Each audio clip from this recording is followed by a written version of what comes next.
అందరికీ మంచి జరగాలని రెండు తెలుగు రాష్ట్రాల ప్రజలు ఆరోగ్యంతో సుభిక్షంగా ఉండాలని మనం అందరం కోరుకుంటున్నాం. అలాగే ఈ సంవత్సరంలో పాలకులు కూడా ఇచ్చిన మాట నిలబెట్టుకుంటారని మనం అందరం అనుకున్నాం. కానీ మొదటి రోజే ఉగాది మొదటి రోజునే ఈ ప్రభుత్వం చంద్రబాబు నాయుడు గారి నాయకత్వంలోని ప్రభుత్వం చెప్పిన మాట ఎప్పుడూ ఆచరించదు. వాళ్ళు ఏం చేస్తే అదే ప్రజలు గొప్పని నమ్మాలనే సిద్ధాంతంతో పనిచేస్తుందని చెప్పి మరొకసారి నిరూపించారు. 2024 అధికారంలోకి రాకముందు ఎక్కడికి వెళ్ళినా చంద్రబాబు నాయుడు కానీ ఆయన కుమారుడు లోకేష్ గారు కానీ ఇద్దరూ ఏం చెప్పేవారంటే ఈ రాష్ట్రంలో ప్రభుత్వం ఏదో నిరుద్యోగుల్ని పట్టించుకోవట్లేదని, జగన్మోహన్ రెడ్డి గారు ఉద్యోగ కల్పన చేయట్లేదని, మేము వస్తే ఏటా జాబ్ క్యాలెండర్ ఇస్తామని, లక్షల ఉద్యోగాలు ఇస్తామని ప్రకటనలు చేసేవారు. దానికి ఏదో యువగళం డిక్లరేషన్ అన్నట్టుగా పెద్ద ప్రచారం.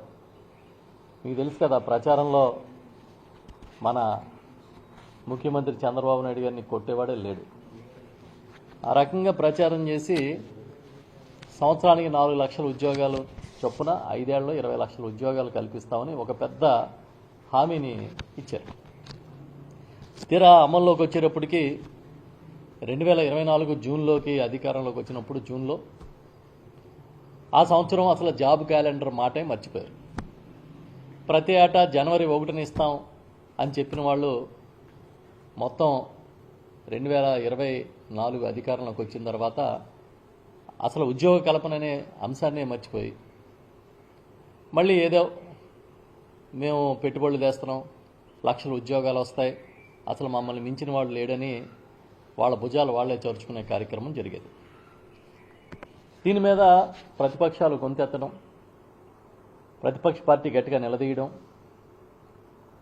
ప్రజా సంఘాలు కూడా నిరుద్యోగులు కూడా విమర్శలు మొదలుపెట్టడంతో ఏదో 2025లో జనవరిలో జాబ్ క్యాలెండర్ ఇస్తామని ఒక మళ్ళీ అబద్ధపు హామీని ప్రచారం చేశారు, ఇవ్వలే.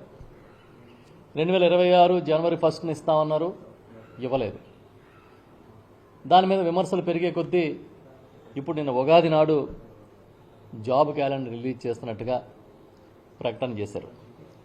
ఇంచుమించుగా 10,000 ఉద్యోగాలతో ఒక జాబ్ క్యాలెండర్ ఇస్తాం అని చెప్పి 10,060 ఉద్యోగాలతో ఒక జాబ్ క్యాలెండర్ను ఇస్తున్నట్టుగా వారు ప్రకటన చేయడం జరిగింది. ఇది కూడా వైఎస్ఆర్ పార్టీ చెప్తుంది ఒక దగ. మీరిచ్చే ఈ జాబ్ క్యాలెండర్ ప్రకటన కూడా దగాయే, నిరుద్యోగుల్ని దగా చేస్తున్నారు అని చెప్తున్నాం. ఎందుకంటే మీరు చెప్పిన ప్రకారం 4 లక్షల ఉద్యోగాలకు ఇవ్వాలి. మీరు అధికారంలోకి వచ్చినప్పటి నుంచి లెక్కలు తీస్తే ఉన్న లక్షలాది మంది ఉద్యోగుల్ని పీకేశారు, నిర్దాక్షిణ్యంగా తీసేశారు ఉద్యోగాలు. వాటితో పోలిస్తే ఇవాళ మీరు ఇచ్చిన ఈ 10,060 ఉద్యోగాల నోటిఫికేషను నామమాత్రం, ఇందులో ఏమీ డౌట్ లేదు. ఇప్పటికీ ఉగాది సభలోనూ జగన్మోహన్ రెడ్డి గారిని విమర్శిస్తూ పండగ పూట కూడా పాత పాటే అని మళ్ళీ జగన్ గారిని ఆడిపోసుకుంటూ ఏదో 1924 మధ్య అసలు ఎవడూ పండగ చేసుకోలేదని మాట్లాడుతూ ఉన్నారు చంద్రబాబు నాయుడు గారు. ఎందుకంటే 2,70,000 కోట్ల పైచీలకు పేదల అకౌంట్లో వేసిన ముఖ్యమంత్రిగా జగన్మోహన్ రెడ్డి గారు రికార్డు సృష్టిస్తే ఆ రోజు పండక్కి 10 రూపాయలు ప్రతి ఒక్క కుటుంబంలో, పేద కుటుంబం చేతిలో ఉండేలాగా ఒక నిర్ణయం తీసుకుంటే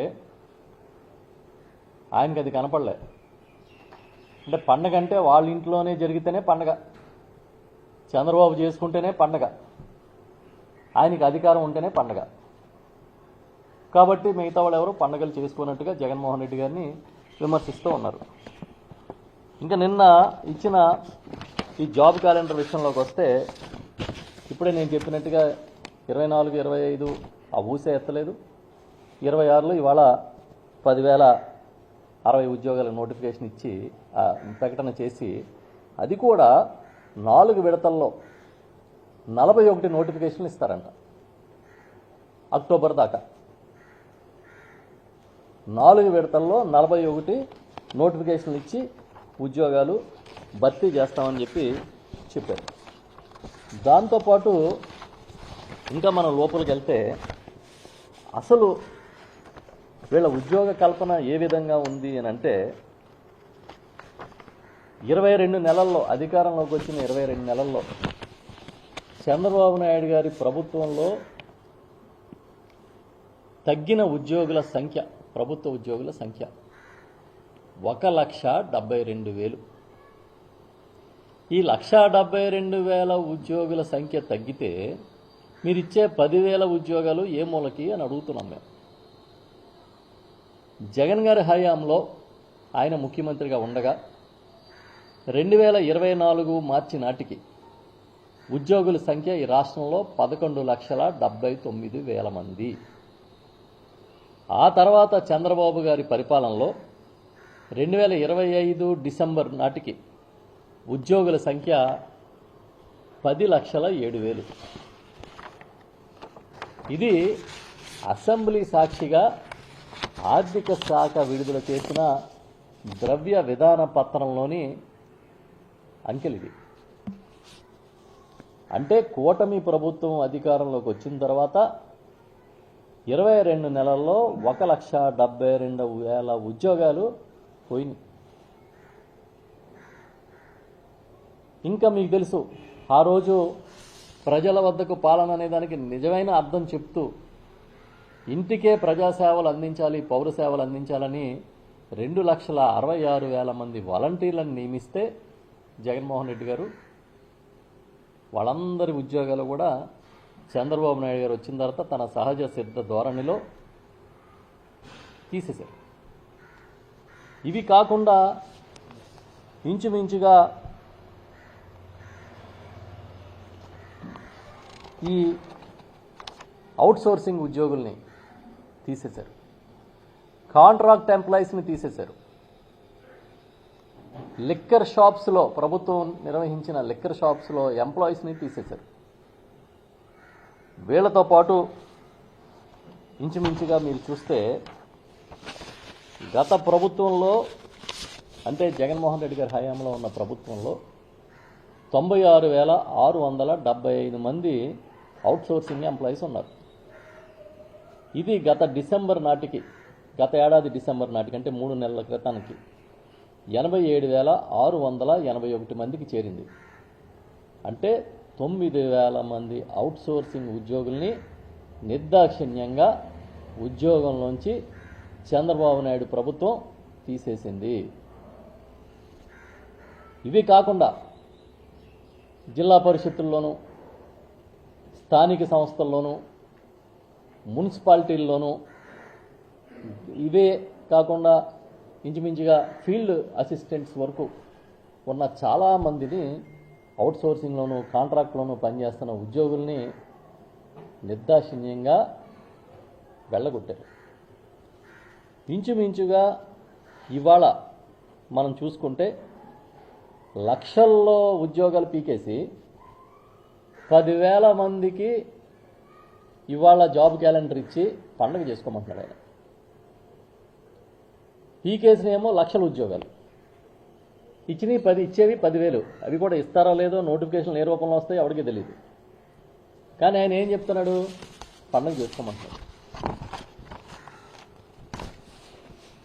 ఇంచుమించుగా 2025-26లో తీసుకుంటే చంద్రబాబు నాయుడు గారి వచ్చిన తర్వాత అధికారంలోకి చేసిన 2 రిక్రూట్మెంట్లు కూడా జగన్మోహన్ రెడ్డి గారు శ్రీకారం చేసిన రిక్రూట్మెంట్లే. టీచర్స్ రిక్రూట్మెంట్ అవ్వచ్చు, కానిస్టేబుల్ నోటిఫికేషన్ అవ్వచ్చు.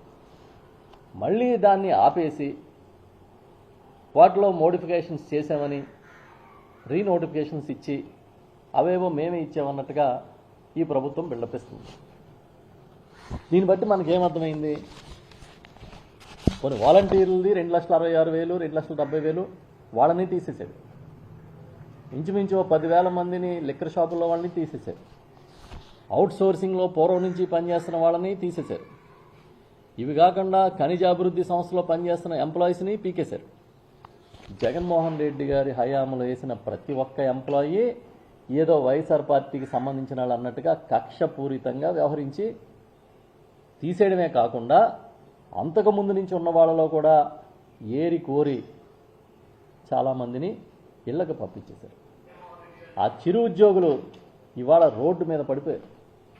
కుటుంబాలతో సహా బతుకు తెరువు లేని పరిస్థితుల్లో ఇవాళ పరిస్థితులు ఉన్నాయి. ఇంచుమించుగా ఈ రాష్ట్రంలో చాలా సంఘాలు వేసిన అంచనాల ప్రకారం, లేకపోతే విద్యావంతులు వేస్తున్న అంచనాల ప్రకారం 6 లక్షల మంది నిరుద్యోగులు గ్రూప్ 2 కోసం, గ్రూప్ 1 కోసం నిరంతరం చదువుతూ ఉన్నారు. ఎప్పుడు వస్తుందో నోటిఫికేషన్ అని. ఇప్పుడు ప్రకటించిన ఉద్యోగాలు 750 ఉద్యోగాలు ప్రకటించారు. ఈ మధ్యకాలంలో డీజీపీ గారు, ఈ రాష్ట్ర పోలీసు బాస్, ఆయన చెప్పింది ఏంటంటే 11,000 పోలీసు ఉద్యోగాలను మేము భర్తీ చేస్తాం, ఈ ప్రభుత్వం భర్తీ చేయబోతోందని చెప్పారు. కానీ ఇచ్చిన నోటిఫికేషను 2,778 మాత్రమే. గత ప్రభుత్వంలో ఉమెన్ అండ్ చైల్డ్ వెల్ఫేర్ కింద ఆఫీసర్స్ 243 పోస్టులకి ఆర్థిక శాఖ అనుమతి ఇచ్చిన ఇప్పటిదాకా వాటి భర్తీకి చర్యలే తీసుకోలేదు. ఎందుకు తీసుకోలేదని మేము అడుగుతున్నాం. ఇంచుమించుగా లోకేష్ గారు యోగాళం అని పాదయాత్ర చేస్తున్నప్పుడు, లేదా చంద్రబాబు నాయుడు గారు జగన్మోహన్ రెడ్డి గారి మీద బురద జల్లడానికి యాత్రలు చేస్తున్నప్పుడు, అధికారం లేనప్పుడు ఏం చెప్పేవారు?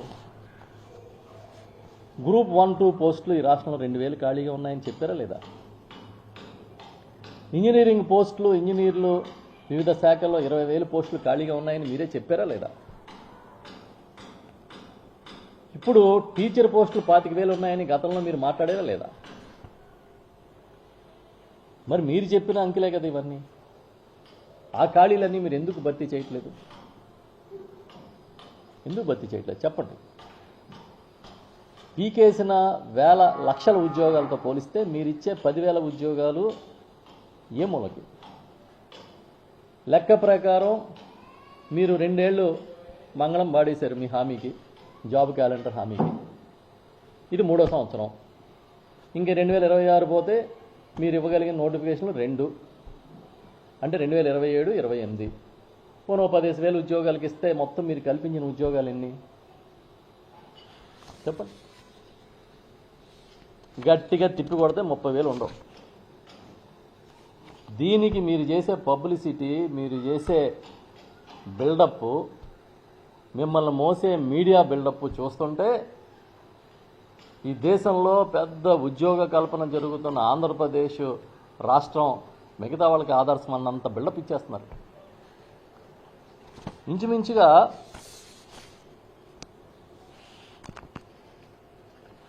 మీరు తీసేసిన ఉద్యోగాల్లో ఒక్క ఏపీ ఫైబర్ నెట్లోనే 2,000 మందిని పీకేశారు.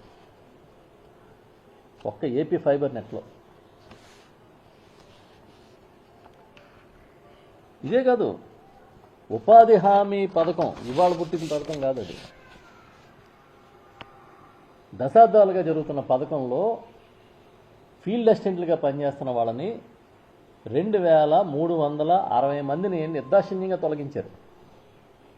ఇవి ప్రభుత్వ లెక్కలే నేను చెప్తున్నా. 2,360 మందిని బెదిరించారు, బలవంత పెట్టారు. కొన్ని చోట్ల ఫీల్డ్ అసిస్టెంట్లు సూసైడ్ కూడా అటెంప్ట్ చేసిన పరిస్థితి.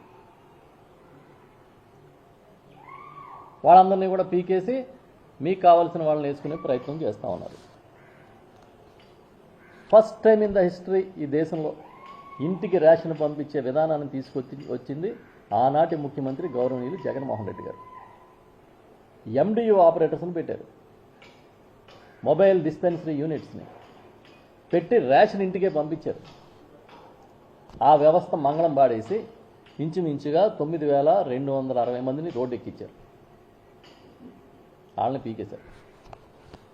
ఇవాళ మళ్ళీ సంచి పట్టుకుని పనులు మానుకుని రేషన్ డిపో దగ్గరికి వెళ్ళి మీరు ఇచ్చే 5 కేజీలు 10 కేజీలు బియ్యం కోసం ప్రజలు నిలబడే పరిస్థితికి తెచ్చారు. ఇదే కాదు, వాలంటీర్లు ఇంటికి వెళ్ళి పెన్షన్ ఇచ్చేవారు. ఇవాళ సచివాలయం ఎంప్లాయీస్ని పాపం గౌరవంగా జగన్మోహన్ రెడ్డి గారు నియమిస్తే వాళ్ళని మీ సర్వేలని కుక్కలను లెక్కెట్టండి, పందులను లెక్కెట్టండి అని ఇంటింటికి తిప్పుతున్నారు. జగన్మోహన్ రెడ్డి గారు వచ్చిన తర్వాత ఆ రోజు క్యాబినెట్లో మేము కూడా ఉన్నాం. ఆయన ఒక కీలకమైన నిర్ణయం తీసుకున్నారు. ఈ ప్రైవేటుగా అవుట్ సోర్సింగ్ కాంట్రాక్ట్ ఎంప్లాయీస్ని నియమించినప్పుడు ప్రభుత్వం ఇచ్చే మొత్తం జీతం వేతనం వాళ్ళకి అందకుండా మిడిల్ మ్యాన్ తినేస్తూ ఉన్నాడు. కాబట్టి ఆప్కాస్ అని ఒక సంస్థను క్రియేట్ చేశారు. ఈ ఆప్కాస్ ద్వారా ప్రభుత్వమే నేరుగా దళారీలు లేకుండా వాళ్ళకి జీతాలు వేతనాలు ఇచ్చే కార్యక్రమం క్రియేట్ చేశారు. చంద్రబాబు నాయుడు గారు వచ్చి చేసిన ఘనకార్యాల్లో ఆప్కాస్ని రద్దు చేయడం ఒకటి. పోనీ దాంట్లో ఏదన్నా దురుద్దేశం ఉందా? ప్రభుత్వం ఏదన్నా వేరే ఇంట్రెస్టులతో చేసిందా? లేదు కదా. దళారీ వ్యవస్థను తీసేయడమే కదా. కానీ ఇవాళ మీరు దళారీ వ్యవస్థను పెంచి పోషిస్తూ ఉన్నారు. ప్రధాన ఆలయాల్లో కూడా మళ్ళీ మీకు కావలసిన కాంట్రాక్టర్లను నియమించుకుని శానిటేషన్ వర్క్లు కూడా వాళ్ళతోనే చేస్తున్నారు. కాబట్టి మీకు ఈ ఆప్కాస్ని అన్నీ అడ్డొచ్చాయి, పీకేసి. అదేదో పెద్ద సంస్కరణలాగా చెప్తారు మీరు. చంద్రబాబు ప్రభుత్వం ఎప్పుడొచ్చినా కూడా నిరుద్యోగులకి అదొక శాపంలాగే ఉంటుంది. ఎందుకంటే చెప్పేది వేరు, చేసేది వేరు. ఇవాళ 10,000 ఉద్యోగాల క్యాలెండర్ ఇచ్చి మీరు పెద్దగా ఎవరి డప్పు వాడే కొట్టుకోవాలనే ఒక పెద్ద సిద్ధాంతాన్ని నమ్మి మీరు తెల్లారు లేచి ప్రచారం మొదలెట్టారు కదా. 2019-24 మధ్య జగన్మోహన్ రెడ్డి గారి హయాంలో ఎన్ని ఉద్యోగాలు కల్పించారనేది ఈ సందర్భంగా ఒకసారి మీకు గుర్తు చేస్తున్నా. 6,31,310 ఉద్యోగాల్ని ఆయన కల్పించారు. ఇది చెప్పేది నేను ప్రభుత్వ లెక్కలే. ఆయన అధికారంలోకి 2019లో వచ్చిన తర్వాత 6 నెలలు తిరగకుండా సింగిల్ నోటిఫికేషన్లో 1,34,000 మందిని సచివాలయం ఉద్యోగులుగా వారు నిరుద్యోగులు కలలో కూడా ఊహించని విధంగా అతిపెద్ద రిక్రూట్మెంట్ నోటిఫికేషన్ ఇచ్చి 6 నెలలు తిరగకుండా నియమించిన విషయం నిజమా కాదా అని ఈ సందర్భంగా మిమ్మల్ని ప్రశ్నిస్తున్నా. ఈ రాష్ట్ర హిస్టరీలో, ఉమ్మడి ఆంధ్రప్రదేశ్ హిస్టరీలో కూడా 1,34,000 ప్రభుత్వ ఉద్యోగాల్ని ఒకే నోటిఫికేషన్లో నియమించిన ముఖ్యమంత్రి ఎవడైనా ఉండుంటే, అంతకుముందు ఎవరైనా పనిచేసి ఉంటే చెప్పమని నేను అడుగుతున్నా. ఒక చిన్న ఫ్లా లేకుండా, ఒక చిన్న ఆటంకం లేకుండా అత్యంత పారదర్శకంగా 1,34,000 ప్రభుత్వ ఉద్యోగుల్ని ఒకే ఒక నోటిఫికేషన్లో నియమించిన జగన్మోహన్ రెడ్డి గారి గొప్ప. ఇచ్చిన హామీని తొంగలోకి తొక్కి అధికారంలోకి వచ్చిన తర్వాత మూడో సంవత్సరంలోకి అడుగుపెట్టాక 10,000 ఉద్యోగాలకి జాబ్ క్యాలెండర్ ఇవ్వడం గొప్ప అని నేను మిమ్మల్ని సూటిగా ప్రశ్నిస్తున్నా. 6 నెలలు తిరగకుండా అధికారంలోకి వచ్చిన వెంటనే 1,34,000 ప్రభుత్వ ఉద్యోగాల నియామకానికి నోటిఫికేషన్ ఇచ్చి సక్సెస్ఫుల్గా పూర్తి చేసి నియామక పత్రాలు అందజేసిన జగన్మోహన్ రెడ్డి గారి గొప్ప. మీరిచ్చిన హామీని తొంగలోకి తొక్కి అధికారంలోకి వచ్చిన తర్వాత 2 ఏళ్లు దాటిన తర్వాత 10,000 ఉద్యోగాల జాబ్ క్యాలెండర్ని ఇవాళ ఇచ్చి భుజకీర్తులు తగిలించుకుంటున్న మీ ప్రభుత్వం గొప్ప అని సూటిగా ప్రశ్నిస్తున్నాం. చెప్పండి. ఆర్టీసీ విలీనం ఈ దేశంలో ఎవరైనా అంత సాహసం చేశారా? ఏ ముఖ్యమంత్రి అయినా అధికారంలోకి వచ్చిన తర్వాత ఇచ్చిన మాట ప్రకారం మొదటి 1, 2 క్యాబినెట్లోనే సమావేశాల్లోనే డెసిషన్ తీసుకుని 58,000 మంది ఆర్టీసీ ఉద్యోగుల్ని, కార్పొరేషన్ ఉద్యోగుల్ని ప్రభుత్వ ఉద్యోగులుగా మార్చిన ఘనత జగన్మోహన్ రెడ్డి గారిది. అవునా కాదా చెప్పమని అడుగుతున్నాం. ఒక ఆప్కాస్ ద్వారానే 96,000 ఉద్యోగాలు ఇచ్చారు. ఆసుపత్రుల్లో, బోధన ఆసుపత్రుల్లో, పిహెచ్సిల్లో, సిహెచ్సిల్లో, అవి కాకుండా కోవిడ్ కోసం స్పెషల్ రిక్రూట్మెంట్లు చేసి కేవలం కొద్ది నెలల కాలంలోనే పెద్ద ఎత్తున ఎంప్లాయీస్ని పారదర్శకంగా, ఈవెన్ కాంట్రాక్ట్ అవుట్సోర్సింగ్ ఎంప్లాయీస్ని కూడా పారదర్శకంగా నియమించిన చరిత్ర జగన్మోహన్ రెడ్డి గారిదే. దీన్ని ఎవరూ చెరపలేరనేది కూడా ఈ సందర్భంగా నేను చెప్తున్నా. అసెంబ్లీలో కూడా అబద్ధాలు చెప్తారు చంద్రబాబు నాయుడు గారు. కూటమి ప్రభుత్వం పవిత్రమైన చట్టసభలోనైనా నిజాలు చెప్పరా మీరు అని మేము అడుగుతున్నాం. ఇవాళ 21 నెలల కాలం, పోనీ ఇది 22వ నెల అనుకోండి, ముఖ్యమంత్రి గారు శాసనసభ సాక్షిగా చెప్పిన ఉద్యోగాల సంఖ్య ఎంత? 6,28,320. అదే ప్రభుత్వం శాసన మండలిలో 5,72,380 మంది అంటారు ప్రభుత్వ ఉద్యోగులు. మరి ఏ లెక్క కరెక్ట్ అని మమ్మల్ని తీసుకోమంటారు చెప్పండి. తెల్లారు లేచి చూస్తే హెడ్లైన్లన్నీ ఏముంటాయి? లక్షల కోట్ల పెట్టుబడులు వచ్చేస్తున్నాయి,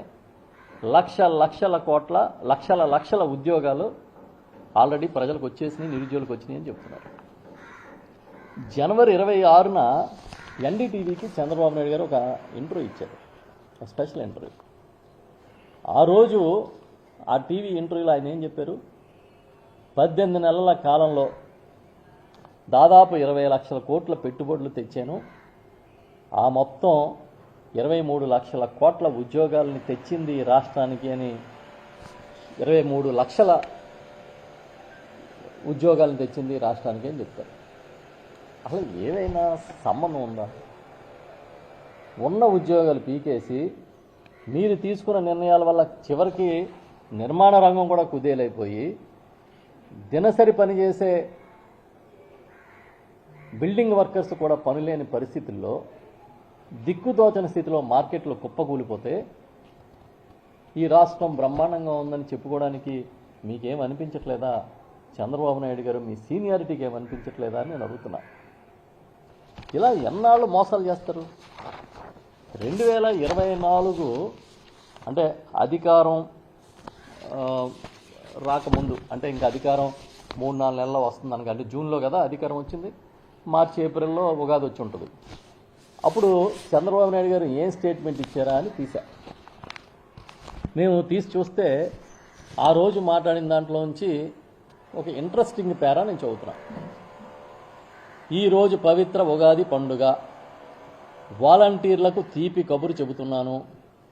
ఉగాది పూజ చేసిన తర్వాత ఈ విషయం మాట్లాడుతున్నాను. మీలో ఏ ఒక్కరిని తీసేయబోము.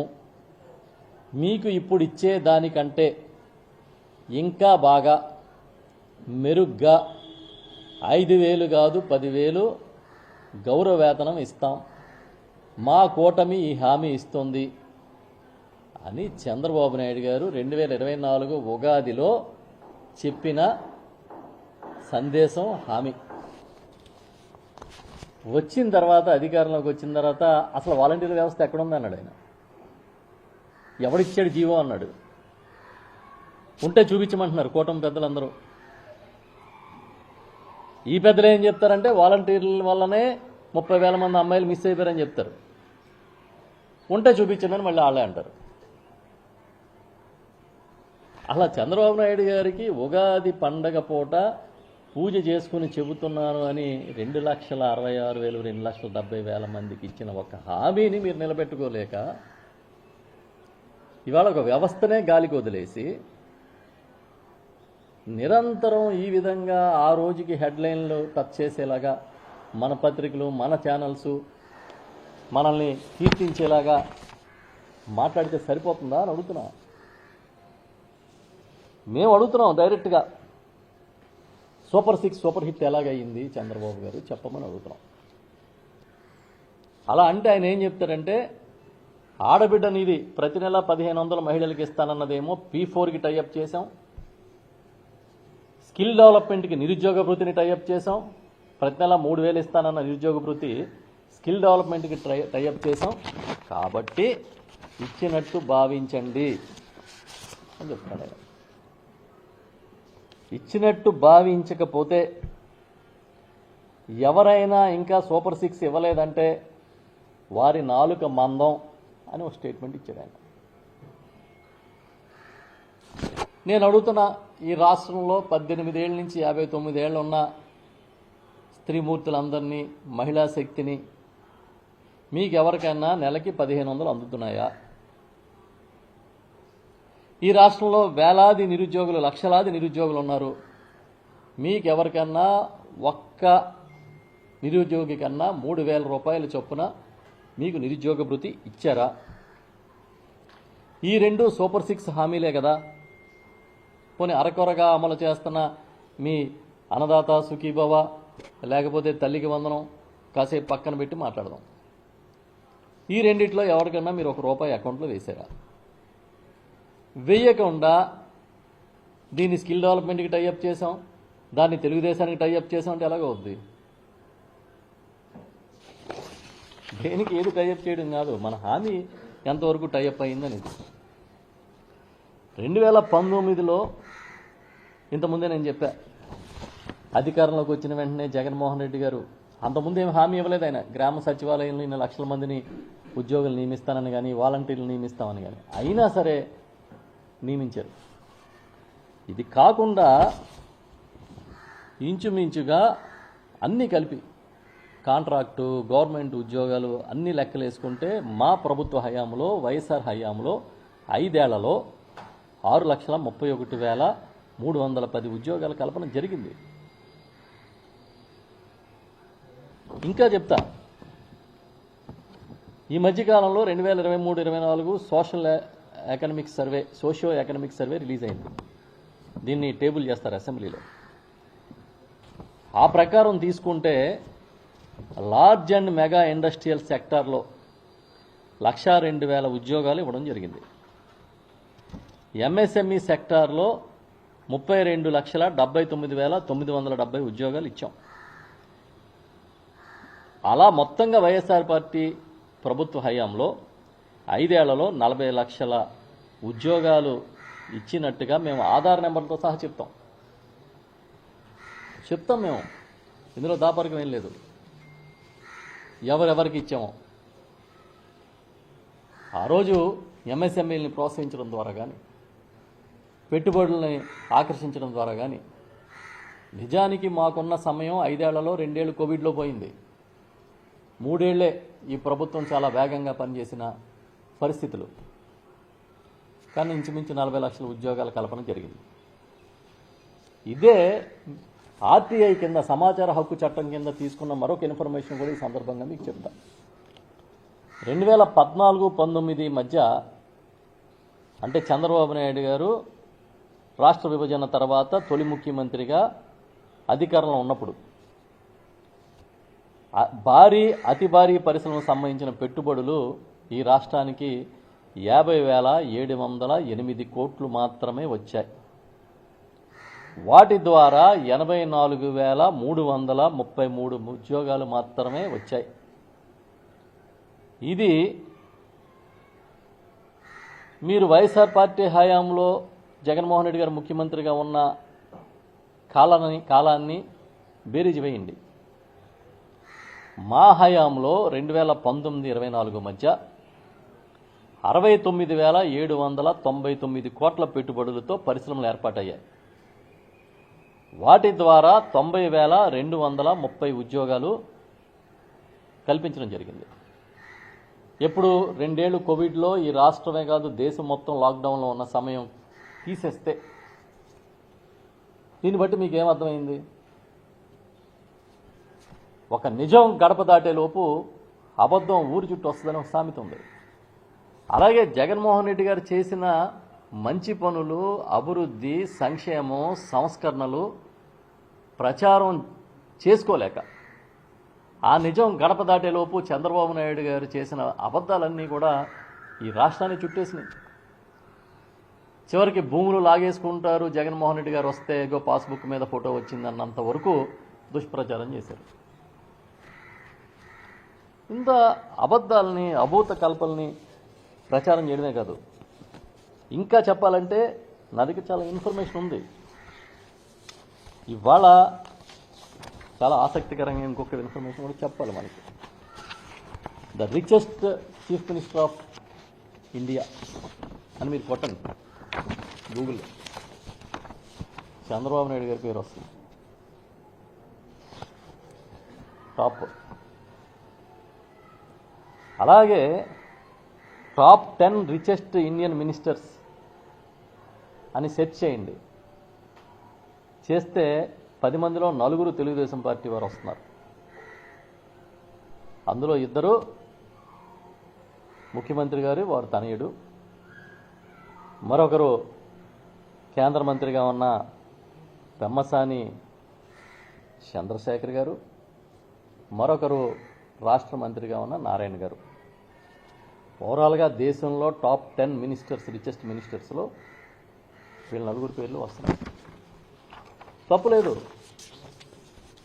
కానీ ప్రజల్ని మీరు సంపద సృష్టిస్తాం అని కబుర్లు చెప్పి, ఇప్పుడు సంపద ఎవరి దగ్గర ఉందా అనే దాని దగ్గరే జస్ట్ ఒక ఉదాహరణ నేను చెప్పాం.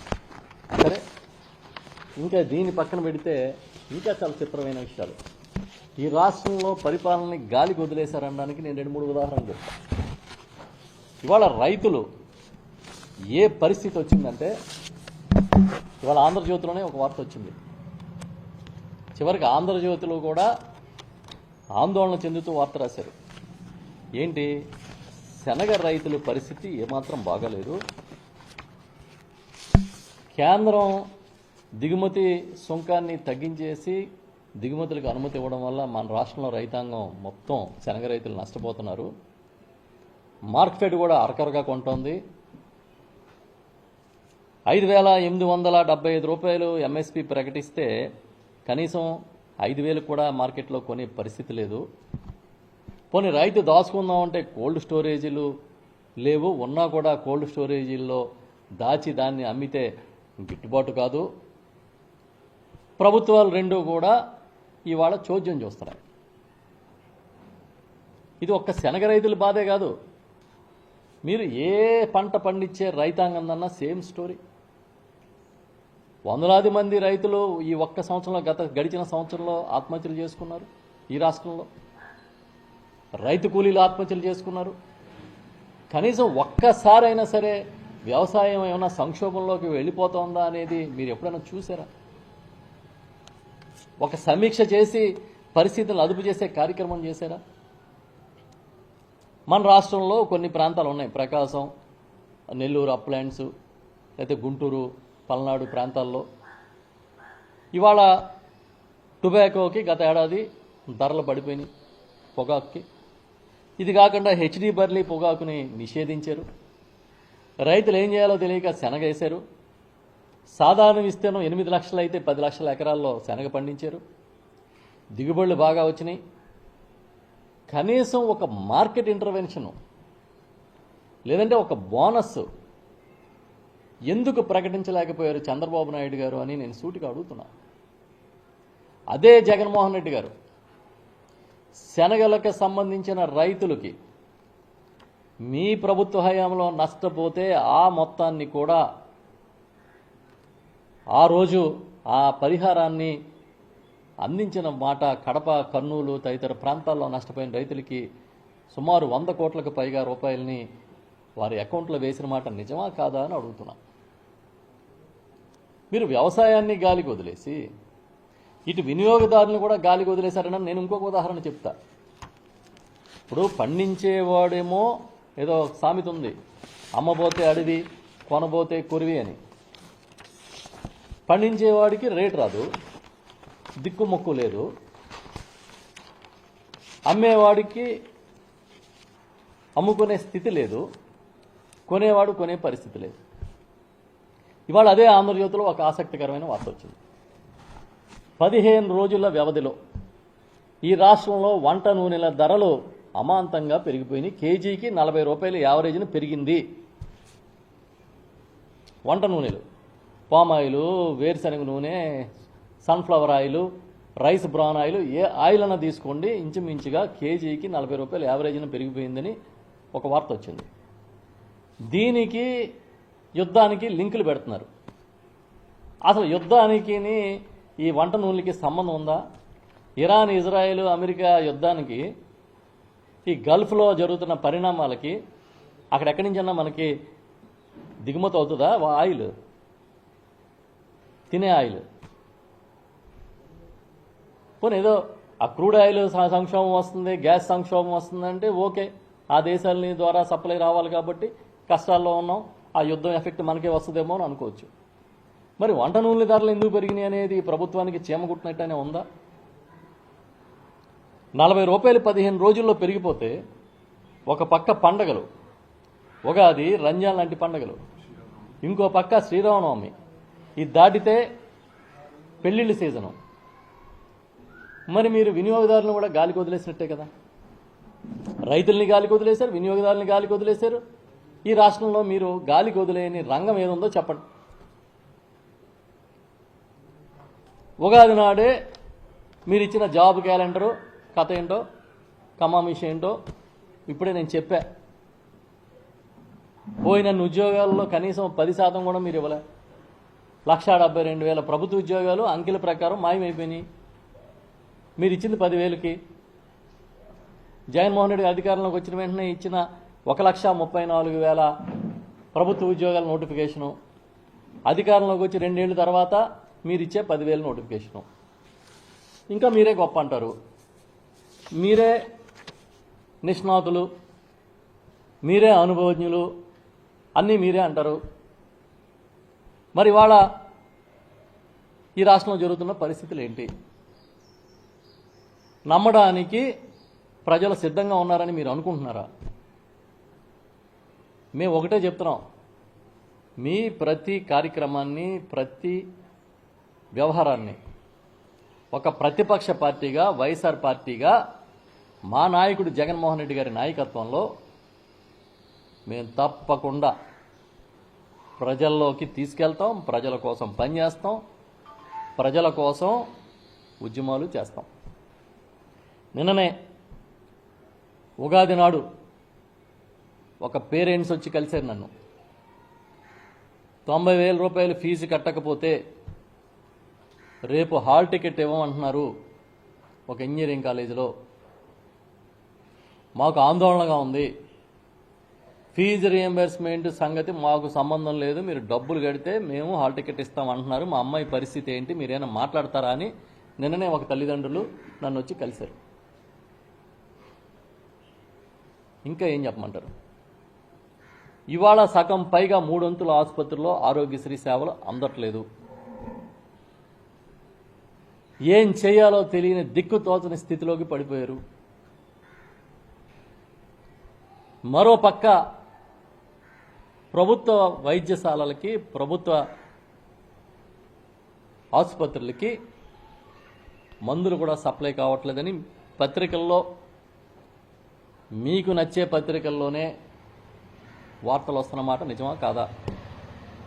మరి ఇంక అన్ని రంగాల్ని గాలికి వదిలేసి ఏం చేస్తున్నారు స్వామి అని మేము అడుగుతున్నాం.